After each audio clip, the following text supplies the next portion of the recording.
अनपढ़ तो मेरे गल लगी मन बन के गल शर्म आ रही नहीं कि नहीं यार कद्दू किधर गया कद्दू शर्म आ रही कि नहीं यार सच्ची सच्ची सुबह सुबह तक नहीं मिल सकती इस का यार एक टाइम आएगा यार टाइम की हो गया क्लास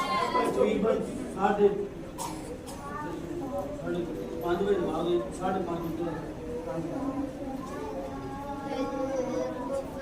शर्म आ रही कि नहीं शर्म आ रही कि नहीं शर्म तो यार पुत्र बच्चा जो है तुझे पर बच्चा टोले तो ऐसा करन क्यों ना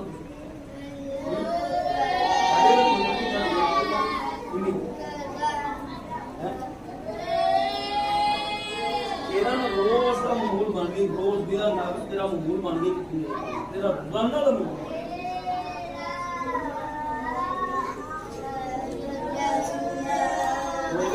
ये रूटीन रही है ये बात तेरी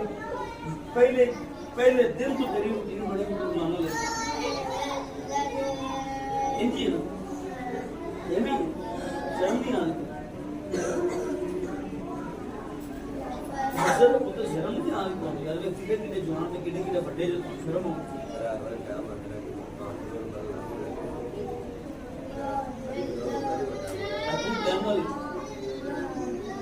आपस बात कितने रहे बुरा मुझे का पानी है ये बड़ा बुरा नहीं है बड़ा बुरा है ये बड़ा बुरा नहीं है मैं बड़ा और काम तो एक ड्राइंग में पढ़ा है ड्राइंग यार मतलब शर्म आनी यार तो शर्म भी आनी यार सुबह सुबह तक मैं दो मार खाने क्यों खोते हम शर्म भी आनी ना हम सुबह सुबह का टाइम है किसी यार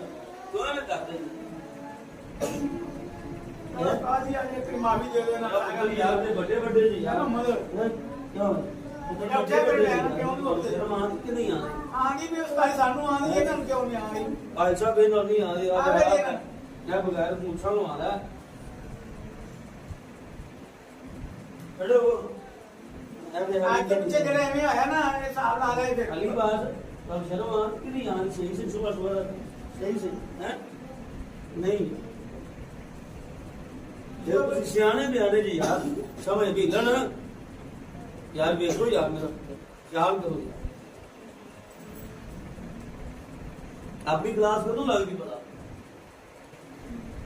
ऐसे तो बात लगती ऐसे तो बात तुसी केस में मार